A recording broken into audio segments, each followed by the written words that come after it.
Hello friends, ഏവർക്കും വിൻസ്പയറിന്റെ SCRT സീരീസിലേക്ക് സ്വാഗതം.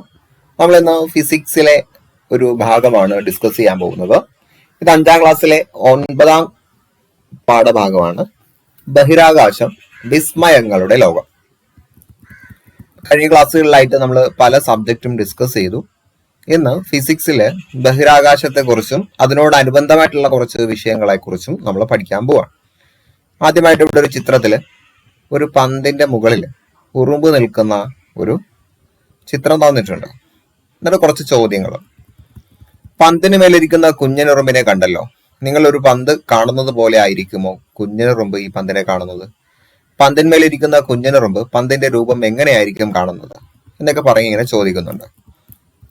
So നമുക്ക് ഇതൊരു ഗോളം പോലെ തോന്നുന്നുവെങ്കിലും ഉറുമ്പിനെ സംബന്ധിച്ചിടത്തോളം അത് നിരപ്പായതായിട്ടാണ് തോന്നുന്നത്. കാരണം ഉറുമ്പ് കാണുന്നത് ഇത്രയും സൈഡ് മാത്രമാണ്. ഇതിന്റെ ഇത്രയും ഭാഗം എന്നുള്ളത് നിരപ്പായൊരു ഭാഗമാണ്.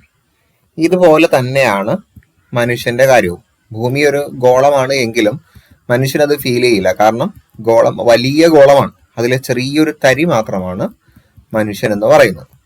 അതാണ് ആ ചിത്രത്തിലൂടെ സൂചിപ്പിച്ചിട്ടുള്ളത്. അതിന്റെ വിശദീകരണം കുറച്ച് കൊടുത്തിട്ടുണ്ട്. നമുക്കതൊന്നും വായിക്കേണ്ട ആവശ്യമില്ല, കാരണം നമുക്കത് വളരെ വ്യക്തമായിട്ട് അറിയുന്ന കാര്യമാണ്. സോ കുഞ്ഞനുറുമ്പിന് പന്ത് എങ്ങനെയാണോ അതുപോലെയാണ് നമുക്ക് ഭൂമി. ഭൂമി ഒരു വലിയ ഗോളമാണെന്ന് നമുക്കറിയാം. ഭൂമിയുടെ ഗോളാകൃതി നിങ്ങൾ കണ്ടിട്ടുണ്ടോ? ഈ വലിയ ഗോളത്തിലിരിക്കുമ്പോൾ നമ്മളും കുഞ്ഞനുറുമ്പിനെ പോലെ ചെറുതല്ലേ? അതിനാൽ ഭൂമിയുടെ ഗോളാകൃതി നാം എങ്ങനെ കാണാനാണല്ലേ? നമുക്ക് ഭൂമിയുടെ ഗോളാകൃതി കാണാൻ കഴിയില്ല. ഇവിടെ ചെറിയൊരു പൊട്ട് പോലെ നിൽക്കുകയാണ് നമ്മളല്ലേ. എങ്കിൽ ഭൂമിയുടെ ഗോളാകൃതി നേരിൽ കാണാൻ എന്താണ് മാർഗം? ഭൂമിയുടെ ഗോളാകൃതി നേരിൽ കാണാൻ നമുക്ക് എന്തൊക്കെ ചെയ്യാൻ കഴിയും? അതിന് നമുക്ക് ഭൂമിയുടെ പുറത്തേക്ക് ഇറങ്ങണം അല്ലെ? ഭൂമിയുടെ പുറത്തേക്ക് ഇറങ്ങിയിട്ട് ഭൂമിയിലേക്ക് നോക്കണം. സോ ഭൂമിയിൽ നിന്ന് ഒരുപാട് ഉയരത്തിൽ പോയ ഒരു വ്യക്തിക്ക് അതിന് കഴിയും. അങ്ങനെ ആദ്യമായിട്ട് ഭൂമിയെ ഗോളാകൃതിയിൽ കണ്ട വ്യക്തി യൂറി ഗഗാറിനാണ്, ആദ്യത്തെ ബഹിരാകാശ സഞ്ചാരി.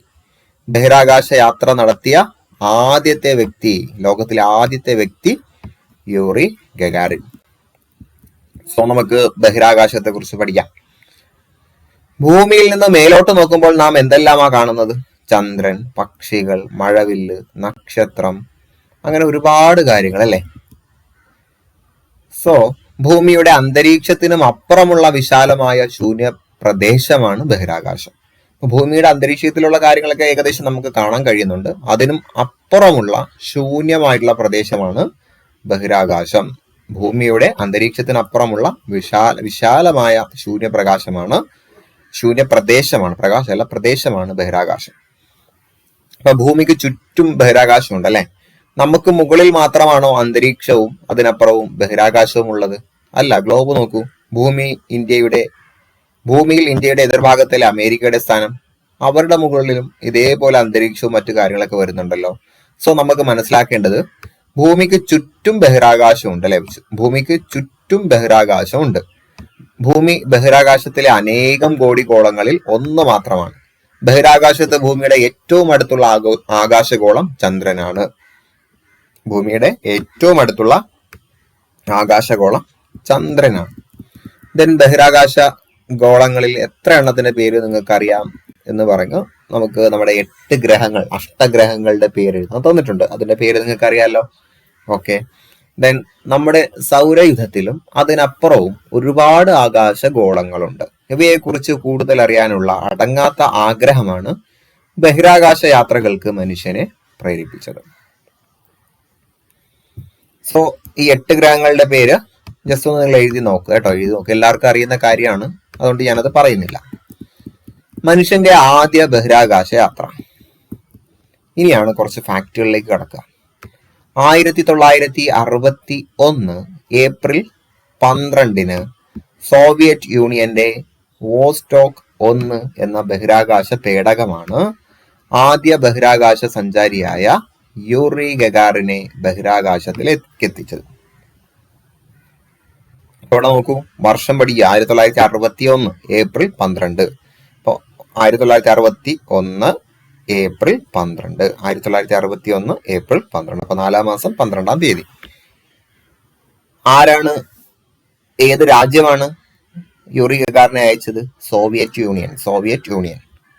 ഏത് ബഹിരാകാശ വാഹനമായിരുന്നു, പേടകമായിരുന്നു? വോസ്റ്റോക്ക് 1. ഇതെല്ലാം പഠിക്കുക. 1961 ഏപ്രിൽ 12 വോസ്റ്റോക്ക് 1 അദ്ദേഹം വോസ്റ്റോക്ക് 1 എന്ന ബഹിരാകാശ പേടകത്തിലാണ് അദ്ദേഹം യാത്ര ചെയ്തത്. അദ്ദേഹത്തിന്റെ ചിത്രം ഇവിടെ കൊടുത്തിട്ടുണ്ട്, യൂറി ഗഗാറിൻ. മനുഷ്യനെ മാത്രമല്ല ശാസ്ത്ര പഠനങ്ങൾക്കായി ജീവികൾ, ഒട്ടേറെ ഉപകരണങ്ങൾ എന്നിവയും നാം ബഹിരാകാശത്ത് എത്തിക്കാറുണ്ട്. അപ്പോൾ മനുഷ്യനല്ലാത്ത ജീവികള്, വിവിധ തരത്തിലുള്ള ഉപകരണങ്ങളെല്ലാം നമ്മൾ ബഹിരാകാശത്തേക്ക് അയക്കാറുണ്ട്. അപ്പൊ എന്തൊക്കെയാണ് ബഹിരാകാശത്ത് അയക്കുന്നത്? ബഹിരാകാശവുമായി ബന്ധപ്പെട്ട കാര്യങ്ങൾ മനസ്സിലാക്കാനാണ് അവയെ അയക്കുന്നത്, അല്ലെ? സോ നമുക്ക് നോക്കാം. ബഹിരാകാശവുമായിട്ട് ബന്ധപ്പെട്ട പ്രധാനപ്പെട്ട കാര്യങ്ങൾ ഇവിടെ കൊടുത്തിട്ടുണ്ട്. ബഹിരാകാശത്തിന്റെ പ്രത്യേകത, അവിടെ വായുവില്ല. ബഹിരാകാശത്ത് എന്തൊക്കെയാ ഉണ്ടാവുക? ഗ്രഹങ്ങൾ, നക്ഷത്രങ്ങൾ, ഉപഗ്രഹങ്ങളൊക്കെ ഉണ്ട്. മനുഷ്യന്റെ ആദ്യ ബഹിരാകാശ യാത്ര, ഏത് വാഹനം, ഏത് വർഷം, ആരായിരുന്നു സഞ്ചാരി, ഏതാണ് രാജ്യം, ഇതൊക്കെ നമ്മളിപ്പോ പഠിച്ചുള്ളൂ അല്ലെ? 1961 April 12 Vostok 1, Yuri Gagarin, Soviet union. Okay അല്ലേ? കുട്ടികളോടത് അവരുടെ സയൻസ് ഡയറിയിൽ എഴുതാൻ വേണ്ടി പറഞ്ഞതാണ്. നമുക്കത് മനസ്സിലാക്കിയിരുന്നാൽ മതി. ആർട്ടിഫിഷ്യൽ സാറ്റലൈറ്റ്സ്, കൃത്രിമ ഉപഗ്രഹങ്ങൾ. വിവിധ ആവശ്യങ്ങൾക്കായി മനുഷ്യർ ബഹിരാകാശത്തേക്ക് അയക്കുന്ന ഉപകരണങ്ങൾ അടങ്ങിയ പേടകങ്ങളാണ് കൃത്രിമ ഉപഗ്രഹങ്ങൾ. അപ്പോൾ വിവിധ ആവശ്യങ്ങൾക്ക് വേണ്ടി മനുഷ്യർ ബഹിരാകാശത്തേക്ക് അയക്കുന്ന ഉപകരണങ്ങളാണ് കൃത്രിമ ഉപഗ്രഹങ്ങൾ. ഇന്ന് പല രാജ്യങ്ങളുടേതായിട്ട് ആയിരക്കണക്കിന് ഉപഗ്രഹങ്ങൾ ഭൂമിയെ ചുറ്റുന്നു. അവ എന്തൊക്കെയാണ് ചെയ്യുന്നത് നമുക്ക് നോക്കാം. ബഹിരാകാശത്ത് നമ്മൾ കൃത്രിമ ഉപകരണങ്ങൾ അയക്കുന്നത് കൊണ്ടുള്ള ലക്ഷ്യം, ഒന്ന് ഭൂവിഭവങ്ങൾ, പെട്രോളിയം, ധാതു ലവണങ്ങൾ കണ്ടെത്തുന്നതിന് വേണ്ടി, മത്സ്യസമ്പത്ത് കണ്ടെത്തുന്നതിന് വേണ്ടി, കാലാവസ്ഥാ പഠനത്തിന് വേണ്ടി, വാർത്താവിനിമയത്തിന് വേണ്ടി, വനഭൂമികൾ, തണ്ണീർത്തടങ്ങൾ എന്നിവയെ കുറിച്ചുള്ള പഠനത്തിനായി, സൈനിക പ്രതിരോധ പ്രവർത്തനങ്ങൾക്ക് വേണ്ടി, ബഹിരാകാശ ഗവേഷണത്തിന് വേണ്ടി, കര, സമുദ്ര, വ്യോമ ഗതാഗതങ്ങൾക്ക് മാർഗനിർദ്ദേശങ്ങൾ നൽകുന്നതിന് വേണ്ടി. സാറ്റലൈറ്റ് ഈ എല്ലാ രംഗത്തും ഇപ്പോൾ നമ്മൾ പ്രയോജനപ്പെടുത്തുന്നുണ്ട് അല്ലെ? അപ്പൊ അത് പ്രത്യേകിച്ച് നമുക്ക് പറഞ്ഞ് മനസ്സിലാക്കി തരേണ്ട ആവശ്യമില്ല. കാരണം സാറ്റലൈറ്റിന്റെ ഉപയോഗം നമ്മൾ എക്സ്പീരിയൻസ് ചെയ്യുന്ന ആളുകളാണ് അല്ലെ? നമ്മൾ പല രീതിയിൽ എക്സ്പീരിയൻസ് ചെയ്യുന്ന ആളുകളാണ്. ദെൻ ബഹിരാകാശ വാരം 1957 ഒക്ടോബർ 4 സോവിയറ്റ് യൂണിയൻ വിക്ഷേപിച്ച സ്പുട്നിക് 1 ആണ് ആദ്യത്തെ കൃത്രിമ ഉപഗ്രഹം. ലോകത്തിലെ ആദ്യത്തെ കൃത്രിമ ഉപഗ്രഹവും സോവിയറ്റ് യൂണിയന്റേതാണ്. 1957 ഒക്ടോബർ 4 സ്പുട്നിക് 1 ആണ് കൃത്രിമ ഉപഗ്രഹം. അതിന്റെ ഒരു ചിത്രം ഇവിടെ കൊടുത്തിട്ടുണ്ട്. ഇതിന്റെ വിക്ഷേപണത്തോടെയാണ് ബഹിരാകാശ യുഗം ആരംഭിക്കുന്നത്. അന്താരാഷ്ട്ര തലത്തിൽ ഒക്ടോബർ 4 മുതൽ 10 വരെ ബഹിരാകാശ വാരമായി ആചരിക്കുന്നു. അപ്പൊ ആ ഒരു ആഴ്ച ഒക്ടോബർ 4 മുതൽ 10 വരെയാണ് ബഹിരാകാശ വാരം. 1957 ഒക്ടോബർ 4 നടന്ന സ്പുട്നിക് 1 വിക്ഷേപണത്തിന്റെയും 1959 ഒക്ടോബർ 10 നടന്ന അന്താരാഷ്ട്ര ബഹിരാകാശ സമാധാന ഉടമ്പടിയുടെയും ഓർമ്മയ്ക്കാണ് ഈ വാരാചരണം നടത്തുന്നത്. അപ്പൊ ഓർക്കുക, ഈ ബഹിരാകാശ വാരം ആഘോഷിക്കാൻ 2 ഇൻസിഡന്റ് ഉണ്ട്. ഒന്ന്, സ്പുട്നിക് 1 വിക്ഷേപണം ഒക്ടോബർ 4 മറ്റൊന്ന് ഒക്ടോബർ 10 അന്താരാഷ്ട്ര ബഹിരാകാശ സമാധാന ഉടമ്പടി. ഓക്കെ അല്ലേ? അപ്പൊ 2 കാര്യങ്ങൾ ഓർത്തിരിക്കുക. SCERT ഫാക്ട് ആണ്. ഇന്ത്യയുടെ ബഹിരാകാശ ഏജൻസിയായ ISRO ഓരോ വർഷവും ഈ വാരാചരണത്തിൽ കുട്ടികൾക്ക് വിപുലമായ മത്സരങ്ങൾ നടത്താറുണ്ട്. നമ്മൾ സ്കൂളിലൊക്കെ ബഹിരാകാശ വാരാചരണം എന്നൊക്കെ പറഞ്ഞു സയൻസ് ക്ലബിന്റെ വിവിധ മത്സരങ്ങളും ക്വിസും എസ്സേ റൈറ്റിംഗ് ഒക്കെ നടത്താറുണ്ട്. അത് നമുക്ക് ഇതിനെ കുറിച്ച് കൃത്യമായിട്ട് ഒരു ഐഡിയ ഉണ്ടായിരുന്നില്ല അല്ലെ? ടീച്ചേഴ്സ് നമുക്ക് പറഞ്ഞു തരുമായിരുന്നു. ദെൻ ഇവിടെ നോക്കൂ, ഇന്ത്യയുടെ കൃത്രിമ ഉപഗ്രഹം, അമേരിക്കയുടെ ആദ്യത്തെ കൃത്രിമ ഉപഗ്രഹം, അതിന്റെ ചിത്രവും പേരും തന്നിട്ടുണ്ട്, പഠിക്കുക. ലോകത്തിലെ ആദ്യത്തെ കൃത്രിമ ഉപഗ്രഹം സ്പുട്നിക് 1 റഷ്യ. ഇന്ത്യയുടെ ആദ്യത്തത് ആര്യഭട്ട 1975. അമേരിക്കയുടെ ആദ്യ ഉപഗ്രഹ വിക്ഷേപണത്തിന്റെ ചിത്രമാണ് ഇവിടെ കൊടുത്തിട്ടുള്ളത്. അത് 1958. ഇനി ലൈക്ക, ആദ്യമായി ബഹിരാകാശത്തെത്തിയ ജീവി സോവിയറ്റ് യൂണിയന്റെ ലൈക്ക എന്ന നായയാണ്. കണ്ടില്ലേ, ലൈക്ക എന്ന നായ. അപ്പൊ ആദ്യമായിട്ട് എത്തിയ ജീവി എന്നത് ഈ ലൈക്ക എന്ന നായയാണ് കേട്ടോ. ലോകത്തിൽ നിന്ന് ആദ്യമായിട്ട് ബഹിരാകാശത്തെത്തിയ ജീവി ലൈക്കയാണ്. വിക്ഷേപണ വാഹനങ്ങൾ. ഇനി വിക്ഷേപണ വാഹനങ്ങൾ എന്താന്ന് പഠിക്കാം. ബഹിരാകാശ പഠനത്തിനായി കൃത്രിമ ഉപഗ്രഹങ്ങളെയും മനുഷ്യനെയും ബഹിരാകാശത്ത് എത്തിക്കേണ്ട ആവശ്യമുണ്ടല്ലോ. ഈ ആവശ്യങ്ങൾക്കായി ഉപയോഗിക്കുന്ന വിക്ഷേപണ വാഹനങ്ങൾ, അപ്പൊ അതിനെ മുകളിലേക്ക് വിക്ഷേപിക്കുന്നതിന് വേണ്ടിയുള്ള വാഹനങ്ങളാണ് റോക്കറ്റുകൾ. റോക്കറ്റിനകത്ത് ആളുകൾ കയറി സഞ്ചരിക്കും എന്നുള്ള ധാരണയൊക്കെ കുട്ടിക്കാലത്ത് നമുക്കുണ്ടായിരുന്നു അല്ലെ. ഈ റോക്കറ്റ് എന്തിനാ സഹായിക്കുന്നേ? ബഹിരാകാശത്തേക്ക് പോകുന്ന ഉപഗ്രഹങ്ങളെയും മറ്റു വാഹനങ്ങളെയൊക്കെ ബഹിരാകാശത്തേക്ക് എത്തിക്കുന്നതിന് വേണ്ടി സഹായിക്കുന്ന ഒരു വിക്ഷേപണ വാഹനമാണ്, ഒരു ലോഞ്ചിങ് വെഹിക്കിൾ ആണ് റോക്കറ്റുകൾ. ദീപാവലിക്കും വിഷുവിനും പെരുന്നാളിനും ക്രിസ്മസിനും എല്ലാം നാം കത്തിച്ചു വിടുന്ന ചെറിയ റോക്കറ്റുകളാണ് വിക്ഷേപണ വാഹനങ്ങളുടെ ആദ്യ രൂപങ്ങൾ. ഈ റോക്കറ്റ് നമ്മൾ ആഘോഷങ്ങൾക്ക് കത്തിച്ചു വിടുന്ന ഈ ചെറിയ റോക്കറ്റ് ഉണ്ടല്ലോ, അതിന്റെ ഒരു വലിയ രൂപമാണ് വിക്ഷേപണ വാഹനം.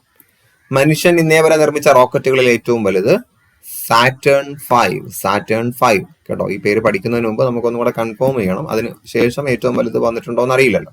സാറ്റേൺ 5 ആണ് നമ്മുടെ SCRT 2019 പ്രകാരം ഏറ്റവും വലിയ റോക്കറ്റ്.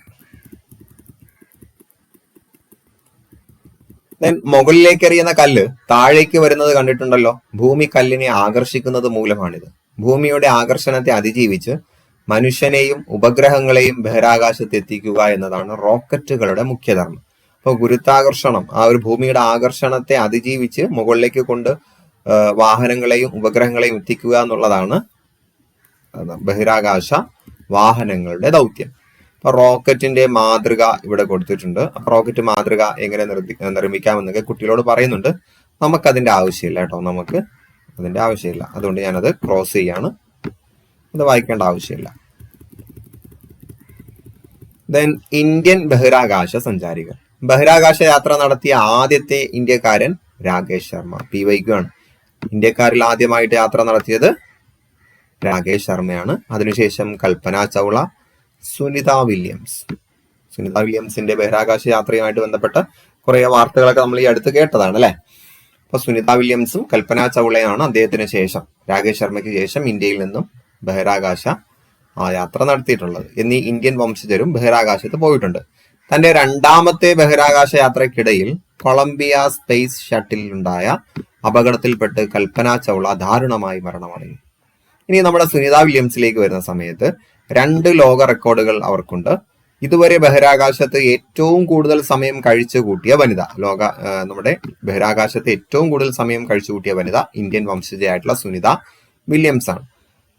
ദെൻ ബഹിരാകാശത്ത് ഏറ്റവും കൂടുതൽ സമയം നടന്ന വനിത, ബഹിരാകാശത്ത് ഏറ്റവും കൂടുതൽ സമയം കഴിച്ചു കൂട്ടിയ വനിത, ബഹിരാകാശത്ത് ഏറ്റവും കൂടുതൽ സമയം നടന്ന വനിത എന്നീ 2 റെക്കോർഡുകൾ സുനിത വില്യംസിനാണുള്ളത്. ഇപ്പോൾ രാകേഷ് ശർമ്മ, കൽപ്പന ചൗള, സുനിത വില്യംസ് 3 പേരുടെയും ചിത്രങ്ങളിലൂടെ കൊടുത്തിട്ടുണ്ട്. ദെൻ സുനിത വില്യംസിന്റെ ചില കോട്ട്സ് കൊടുത്തിട്ടുണ്ട്, അത് ജസ്റ്റ് ഒന്ന് പഠിച്ചു വെക്കുക. ബഹിരാകാശ നിലയത്തിൽ ജാലകം വഴിയുള്ള ഭൂമിയുടെ കാഴ്ച അതിമനോഹരമാണ്. ഭൂമിയിലെ രാത്രിയും പകലും ഒരേ സമയം ഞങ്ങൾക്ക് ഇവിടെ നിന്ന് കാണാൻ കഴിയും. അല്ലെ, രസകരമായിരിക്കും. കാരണം പുറത്തുനിന്ന് നോക്കാണല്ലോ. അപ്പൊ ഒരു സൈഡ് രാത്രിയും മറ്റു സൈഡ് പകലും നന്നായിട്ട് കാണാൻ കഴിയും. സുനിത വില്യംസ് ബഹിരാകാശ നിലയത്തിലിരിക്കുന്ന ഒരു ചിത്രമാണ് ഇവിടെ കൊടുത്തിരിക്കുന്നത്. ദെൻ ഭൂമിയെ ചുറ്റിക്കൊണ്ടിരിക്കുന്ന ബഹിരാകാശ നിലയത്തിൽ വസ്തുക്കൾക്ക് ഭാരം അനുഭവപ്പെടുന്നില്ല. ഇവിടെ ഭാരത്തിന്റെ കാര്യത്തിൽ ഒരു ഉറുമ്പും ഞാനും ഒരേ പോലെയാണെന്ന് പറഞ്ഞാൽ നിങ്ങൾക്ക് വിശ്വസിക്കാൻ കഴിയുമോ? അപ്പൊ അവിടെ എന്ത് ചെയ്യുന്നില്ല, ഭൂമിയെ ചുറ്റിക്കൊണ്ടിരിക്കുന്ന ബഹിരാകാശ നിലയത്തിൽ ഭാരം അനുഭവപ്പെടുന്നില്ല. ഭാരമില്ലാത്തത് കൊണ്ട് ഞങ്ങൾക്ക് ഇവിടെ നടക്കാൻ കഴിയുന്നില്ല. ഇവിടുത്തെ നടത്തം ഒരു ഒഴുക്കി നടക്കൽ പോലെയാണ്. അപ്പൊ അവിടെ ഭാരമില്ലാത്തത് കൊണ്ടുള്ള പ്രശ്നം, നടക്കാൻ കഴിയുന്നില്ല. ഇനി ശ്വസിക്കാൻ വേണ്ട വായു ഇവിടെ ഇല്ല, നമുക്ക് ഭൂമിയിൽ നിന്ന് കൊണ്ടുപോകേണ്ടി വരും. വെള്ളവും ഭക്ഷണവും ഒന്നും ഇല്ല. വെള്ളം ഭക്ഷണം ഒന്നും അവിടെ ഇല്ല. അപ്പൊ നമ്മൾ വെള്ളം കുടിക്കുന്നതും ഭക്ഷണം കഴിക്കുന്നതും എല്ലാം സാധാരണ പോലെ ഒന്നും അവിടെ കഴിക്കാൻ കഴിയില്ല. ഇവിടെ വെള്ളം ഒഴിച്ച് കുളിക്കാനാകില്ല. സ്പോഞ്ച് ഉപയോഗിച്ച് നനച്ച് തുടക്കിയാണ് പതിവ്. കാരണം വെള്ളം ഒഴിച്ചു കഴിഞ്ഞാൽ ആ വെള്ളം നിലത്ത് വീഴില്ല, അല്ലെ, അതിങ്ങനെ ഒഴുകി നടക്കും. മെത്തയിൽ കിടന്ന് സുഖമായി ഉറങ്ങാൻ പോലും കഴിയില്ല. ഒഴുകി നടക്കാതിരിക്കാൻ ഉറപ്പിച്ച കട്ടിലിനോട് ശരീരം ബെൽറ്റിട്ട് കെട്ടിയിട്ടൊക്കെയാണ് ഉറങ്ങേണ്ടി വരുന്നത്. വായു ഇല്ലാത്തതിനാൽ ഇവിടെ ആകാശം കറുത്ത് ഇരുണ്ടതായി കാണുന്നു. അപ്പൊ പുറത്ത് നിൽക്കുന്ന ഒരാൾക്ക് ആകാശം കറുത്ത് ഇരുണ്ടതായിട്ട്, വായു ഇല്ലാത്തത് കൊണ്ട് ആകാശം കറുത്തിരുണ്ടതായിട്ടാണ് കാണുന്നത്. ഇനി ബഹിരാകാശ അത്ഭുതങ്ങളുടെ ലോകമാണെന്ന് മനസ്സിലായില്ലേ? ഇങ്ങനെ ഒട്ടേറെ അനുഭവങ്ങൾ ഇനിയും പറയാനുണ്ട്. അപ്പൊ സുനിത വില്യംസ് ഇവിടെ പറഞ്ഞ കാര്യത്തിൽ നിന്നും നമുക്ക് മനസ്സിലാകുന്ന കാര്യങ്ങൾ എഴുതി സൂക്ഷിക്കാനുണ്ട്. ഓക്കെ അല്ലേ? അപ്പൊ ഇവിടെ എല്ലാം എന്തൊക്കെയാണ് പറഞ്ഞിട്ടുള്ളത്, അതിന്റെ കാരണങ്ങൾ എന്താണെന്ന് നമ്മളിപ്പോ വായിച്ച കൂട്ടത്തിൽ വായിച്ചിട്ടുണ്ട്. ഞാനത് വീണ്ടും റിപ്പീറ്റ് ചെയ്യുന്നില്ല. ഞാനത് വായിച്ച കൂട്ടത്തിൽ തന്നെ ഇതെല്ലാം പറഞ്ഞിട്ടുണ്ട്. ഇനി മനുഷ്യൻ ഇന്നേ വരെ കാലുകുത്തിയ ഏക അന്യഗോളം ചന്ദ്രനാണ്. അപ്പോൾ മനുഷ്യൻ ഇന്നേ വരെ കാലുകുത്തിയ ഏക അന്യഗ്രഹം ചന്ദ്രനാണ്. അമേരിക്കക്കാരനായ Neil Armstrong Edwin Aldrin 1969 July 21 ആദ്യമായി ചന്ദ്രനിൽ ഇറങ്ങി. അപ്പൊ ബഹിരാകാശത്ത് ഇറങ്ങുന്നത് 1961 അല്ലെ, ഏപ്രിൽ 12. ഇത് 1969 ജൂലൈ 21. അമേരിക്കൻ ബഹിരാകാശ ഏജൻസിയായ, അപ്പൊ ഇത് അമേരിക്കയാണ്, നാസയുടെ അപ്പോളോ 2 എന്ന ബഹിരാകാശ വാഹനമാണ് ഇതിനുപയോഗിച്ചത്. മൈക്കൽ കോളിൻസ് എന്ന സഞ്ചാരിയും വാഹനത്തെ നിയന്ത്രിച്ചുകൊണ്ടുണ്ടായിരുന്നു. അപ്പൊ മൈക്കൽ കോളിൻസ്, ഒരു മൊത്തത്തിൽ 3 പേരുണ്ടായിരുന്നു. ഒരാൾ വാഹനം നിയന്ത്രിച്ചു, മൈക്കൽ കോളിൻസ് വാഹനം നിയന്ത്രിച്ചു, മറ്റു 2 പേരും ചന്ദ്രനിലേക്ക് ഇറങ്ങി. മനുഷ്യൻ ചന്ദ്രനിൽ ആദ്യമായി കാലുകുത്തിയതിന്റെ വാർഷിക ദിനം ജൂലൈ 21. അപ്പം ചന്ദ്രദിനമായിട്ട് ആചരിക്കുന്നത് ജൂലൈ 21, കാരണം അന്നാണ് മനുഷ്യൻ ആദ്യമായിട്ട് ചന്ദ്രനിൽ കാലുകുത്തുന്നത്. ആദ്യ യാത്രയ്ക്ക് ശേഷം വീണ്ടും 5 തവണ മനുഷ്യൻ ചന്ദ്രനിൽ പോയി തിരിച്ചു വന്നിട്ടുണ്ട്. ഇനി ബഹിരാകാശ രംഗത്ത് ഇന്ത്യയുടെ സംഭാവനകളെ കുറിച്ച് നമുക്ക് പഠിക്കാം. ചന്ദ്രയാനെ കുറിച്ചൊന്നും ഇതിനകത്ത് ഡീറ്റെയിൽ ആയിട്ട് പറയില്ല, കാരണം ഇത് പഴയ പാഠപുസ്തകമാണല്ലോ. നമുക്ക് പുതിയ പാഠപുസ്തകം പഠിക്കുന്ന സമയത്ത് ചന്ദ്രയാനെ കുറിച്ചും SCERT ഫാക്ട് അനുസരിച്ച് പഠിക്കാം കേട്ടോ. ഇതാണ് ISROയുടെ ലോഗോ, ഹമാരെ ISRO. വിക്രം സാരാഭായിയുടെ ചിത്രം തന്നിട്ടുണ്ട്. ഇന്ത്യയും ബഹിരാകാശ ഗവേഷണ രംഗത്ത് അതിവേഗം മുന്നേറിക്കൊണ്ടിരിക്കുകയാണ്. നമ്മുടെ ബഹിരാകാശ ഗവേഷണ ഏജൻസി ISRO ആണ്. അതറിയാത്ത ആരും ഇല്ല അല്ലെ? ഇതിന് തുടക്കമിട്ടത് വിക്രം സാരാഭായ്. ഇന്ത്യൻ ബഹിരാകാശ പദ്ധതിയുടെ പിതാവ് എന്നറിയപ്പെടുന്നതും വിക്രം സാരാഭായ് ആണ്. അപ്പൊ വിവിധ രാജ്യങ്ങളും അവയുടെ ബഹിരാകാശ ഏജൻസികളുടെയും പേരാണ് ഇന്ത്യ ISRO, അതറിയും USA നാസ, അത് നമ്മൾ എപ്പോഴും കേൾക്കുന്നതാണ്. ബാക്കി കൂടി ഓർക്കുക. യൂറോപ്പിന്റെയാണ് Europe ESA, Japan JAXA, Russia RSA Russia, China CNSA ഇതും കൂടി പഠിച്ചു വെക്കുക. ആദ്യകാലത്ത് നമ്മുടെ ഉപഗ്രഹങ്ങൾ വിദേശ സഹായത്തോടെയാണ് വിക്ഷേപിച്ചിരുന്നത്. ഇന്ത്യയിൽ നിന്നുള്ള ഉപഗ്രഹങ്ങൾ വിദേശ സഹായത്തോടെയാണ് വിക്ഷേപിച്ചത്. എന്നാൽ ഉപഗ്രഹ വിക്ഷേപണ രംഗത്ത് വിസ്മയാവഹമായ ഒരു മുന്നേറ്റമാണ് ഇന്ന് PSLV GSLV റോക്കറ്റുകളുടെ സഹായത്തോടെ നാം നേടിയിരിക്കുന്നത്. അപ്പൊ നമ്മൾ റോക്കറ്റ് വെഹിക്കിൾ അഥവാ ലോഞ്ചിങ് വെഹിക്കിൾ നമ്മൾ തന്നെ വികസിപ്പിച്ചു, PSLV GSLV ഒക്കെ. അത് വന്നതോടുകൂടി നമുക്ക് ഒരുപാട് കാര്യങ്ങൾ സ്വയം തന്നെ ചെയ്യാൻ കഴിഞ്ഞിട്ടുണ്ട്. വിവിധ ആവശ്യങ്ങൾക്കായി ഒട്ടേറെ ഉപഗ്രഹങ്ങൾ നാം വിക്ഷേപിച്ചിട്ടുണ്ട്. അവയുടെ ധാരാളം സേവനങ്ങൾ നമുക്കിന്ന് ലഭ്യമാകുന്നുണ്ട്. ഇവിടെ നോക്കൂ, നമ്മൾ മൊബൈൽ ഫോൺ, ടെലിവിഷൻ, ഇന്റർനെറ്റ്, ഇതൊക്കെ ഇൻസാറ്റ് എന്ന സാറ്റലൈറ്റിന്റെ സഹായത്തോടെയാണ്. അപ്പൊ ഇൻസാറ്റ് കമ്മ്യൂണിക്കേഷന് വേണ്ടി സഹായിക്കുന്നതാണ് ടെലിവിഷൻ, മൊബൈൽ ഫോൺ, ഇന്റർനെറ്റ്. ഇനി IRS എന്ന മറ്റു സാറ്റലൈറ്റ് ഉണ്ട്. അത് പ്രകൃതിയുമായിട്ട് ബന്ധപ്പെട്ട് ഭൂവിഭവങ്ങൾ, കാലാവസ്ഥാ പഠനം, മത്സ്യബന്ധനം എന്നിവ കണ്ടെത്തുന്നതിന് വേണ്ടിയുള്ളതാണ്. ഇനി എജുസാറ്റ്, നമ്മുടെ വിദ്യാഭ്യാസ ആവശ്യങ്ങൾക്ക് വേണ്ടിയുള്ള സാറ്റലൈറ്റ് ആണ് എജുസാറ്റ്. വിക്ടേഴ്സ് ചാനൽ കേട്ടിട്ടുണ്ടല്ലോ, വിക്ടേഴ്സ് ചാനൽ ഒക്കെ എജുസാറ്റിന്റെ സഹായത്തോടെയാണ് പ്രവർത്തിക്കുന്നത്. അപ്പൊ IRS ഉണ്ട്, ഇൻസാറ്റ് ഉണ്ട്. ഇൻസാറ്റ് ആണ് കമ്മ്യൂണിക്കേഷനുമായിട്ട് ബന്ധപ്പെട്ടത്. IRS പ്രകൃതിയുമായി ബന്ധപ്പെട്ട പഠനങ്ങൾക്ക്. എജുസാറ്റ് എഡ്യൂക്കേഷണൽ സാറ്റലൈറ്റ് ആണ്. വാർത്താവിനിമയത്തിന് നാം ആശ്രയിക്കുന്ന ഉപഗ്രഹം ഇൻസാറ്റ് കേട്ടോ. വാർത്താവിനിമയത്തിന് നാം ആശ്രയിക്കുന്നത് ഇൻസാറ്റ്. ഭൂവിഭവ പഠനം, കാലാവസ്ഥാ പഠനം തുടങ്ങിയ ആവശ്യങ്ങൾക്ക് IRS. വിദ്യാഭ്യാസ കാര്യങ്ങൾക്ക് എജുസാറ്റ്. ഇൻസാറ്റ്, IRS പരമ്പരകളിൽ നിരവധി ഉപഗ്രഹങ്ങളുണ്ട്. ഇത് ഒറ്റ ഉപഗ്രഹമൊന്നുമല്ല, ഇതിനുവേണ്ടി സഹായിക്കുന്ന ഒരുപാട് ഉപഗ്രഹങ്ങളുണ്ട്. ദെൻ ചന്ദ്രയാൻ. അപ്പോൾ അതുവരെയുള്ള 2019 വരെയുള്ള ഫാക്റ്റുകളാണ് ഇതിനകത്ത് പറയുന്നത്. ബാക്കി നമുക്ക് വഴിയെ പഠിക്കാം. ഇന്ത്യയുടെ അഭിമാനമായ ചന്ദ്രയാൻ. ഇന്ത്യയുടെ ചന്ദ്ര പര്യവേക്ഷണ പദ്ധതിയാണ് ചന്ദ്രയാൻ. ഇന്ത്യയുടെ പ്രഥമ ചന്ദ്ര ദൗത്യം ചന്ദ്രയാൻ 1 2008 ഒക്ടോബർ 22 വിക്ഷേപിക്കപ്പെട്ടു. അപ്പൊ ആദ്യമായിട്ട് 2008 ഒക്ടോബർ 22 വിക്ഷേപിക്കപ്പെട്ടു. ഇന്ത്യയുടെ ആദ്യ ചന്ദ്ര ദൗത്യം തന്നെ തിളക്കമാർന്ന വിജയം കണ്ടു എന്നതിൽ നമുക്ക് അഭിമാനിക്കാം. അത് വിജയകരമായിരുന്നു. ചന്ദ്രനിലെ ജലസാന്നിധ്യം കണ്ടെത്തിയത് ചന്ദ്രയാനാണ്. ചന്ദ്രയാൻ 2 ചൊവ്വ ദൗത്യമായിട്ടുള്ള മംഗൾയാൻ, സൗര ദൗത്യമായിട്ടുള്ള ആദിത്യ എന്നിവയും ഇന്ത്യയുടെ ബഹിരാകാശ പദ്ധതിയിൽ പെടുന്നു. അപ്പൊ ചന്ദ്രയാൻ 2, മംഗൾയാൻ, ആദിത്യ. ഇന്ത്യയുടെ ഭാവി ബഹിരാകാശ പദ്ധതികളൊക്കെ നമുക്കും ഭാവിയിൽ പങ്കെടുക്കാൻ കഴിയുമെന്ന് കുട്ടികളോട് പറയുകയാണ് കേട്ടോ. ദെൻ സെമിനാർ കണ്ടെത്താനുള്ള കുറച്ച് ടോപ്പിക്സ് ഒക്കെ കൊടുത്തിട്ടുണ്ട്. ഇതൊക്കെ വേണമെങ്കിൽ നമുക്കും നോക്കി വെക്കാവുന്നതാണ് അധിക പഠനത്തിന്. ഇന്ത്യയുടെ കൃത്രിമ ഉപഗ്രഹങ്ങളും അവ നൽകുന്ന സേവനങ്ങൾ, ഉപഗ്രഹ വിക്ഷേപണ വാഹനങ്ങൾ, ചന്ദ്രയാൻ, മംഗൾയാൻ, ഇന്ത്യയുടെ പുതിയ പദ്ധതികൾ, ഗവേഷണ രംഗത്ത് ബഹിരാകാശ ഗവേഷണ രംഗത്തുള്ള ഇന്ത്യക്കാരുടെ സംഭാവനകൾ. ഇതൊക്കെ നിങ്ങൾക്ക് ആവശ്യമാണെങ്കിൽ ഞാൻ ടെലഗ്രാമിൽ ഷെയർ ചെയ്യാം. സോ വളരെ കുഞ്ഞു പാഠമാണ്, ബഹിരാകാശത്തെ കുറിച്ചുള്ള ഒരു ആമുഖമാണ്. സോ ഇത് 5ാം ക്ലാസ്സിലെ പാഠഭാഗമാണ്. ഇനി ഒരു ചാപ്റ്റർ കൂടി കഴിയുമ്പോൾ, 1ഓ 2ഓ ചാപ്റ്റർ കൂടി കഴിയുമ്പോൾ നമ്മൾ ഈ ടെക്സ്റ്റ് കംപ്ലീറ്റ് ആവും. പിന്നെ 6ാം ക്ലാസ്സിലേക്ക് കടക്കും. അപ്പൊ കുറച്ചുകൂടി ഹയർ ലെവൽ ഫാക്റ്റ് ഒക്കെ നമുക്ക് ഡിസ്കസ് ചെയ്യാം. സോ ഇന്നത്തെ ക്ലാസ് ഇവിടെ വൈൻഡപ്പ് ചെയ്യാൻ ഞാൻ ആഗ്രഹിക്കുകയാണ്. ഇന്ന് നമ്മൾ ചർച്ച ചെയ്ത കാര്യങ്ങൾ, ബഹിരാകാശം എന്താണെന്ന് പറഞ്ഞു, ബഹിരാകാശ പര്യവേക്ഷണ ചരിത്രത്തിലെ പ്രധാനപ്പെട്ട സംഭവങ്ങൾ പറഞ്ഞു, കൃത്രിമ ഉപഗ്രഹങ്ങൾ എന്തിനൊക്കെ ഉപയോഗിക്കുന്നു എന്ന് പറഞ്ഞു, പിന്നെ ഉപഗ്രഹ വിക്ഷേപണ വാഹനങ്ങൾ, ലോഞ്ചിങ് വെഹിക്കിളിനെ കുറിച്ച് പഠിച്ചു, ഇന്ത്യയുടെ ബഹിരാകാശ സഞ്ചാരികളെ കുറിച്ചും അതുമായിട്ട് ബന്ധപ്പെട്ട ദൗത്യങ്ങളെ കുറിച്ചും പഠിച്ചു, പിന്നെ മനുഷ്യന്റെ ചന്ദ്ര യാത്രയെ കുറിച്ച് പഠിച്ചു, ഇന്ത്യയുടെ ഉപഗ്രഹങ്ങൾ, വിക്ഷേപണ വാഹനങ്ങൾ, ബഹിരാകാശ പര്യവേക്ഷണ പരിപാടികൾ. സോ ഇന്നത്തെ ക്ലാസ് ഇവിടെ വൈൻഡപ്പ് ചെയ്യാണ്. നിങ്ങൾക്ക് ക്ലാസ് ഇഷ്ടമായിട്ടുണ്ടെങ്കിൽ തീർച്ചയായിട്ടും സപ്പോർട്ട് ചെയ്യുക, ലൈക്ക് ചെയ്യുക, സബ്സ്ക്രൈബ് ചെയ്യുക, നന്നായിട്ട് പഠിക്കുക. എത്രയും പെട്ടെന്ന് ജോലിയിൽ എത്തിപ്പെടാൻ കഴിയട്ടെ എന്ന് ആശംസിച്ചുകൊണ്ട് ഞാൻ നിർത്തുന്നു. എല്ലാവർക്കും നന്ദി.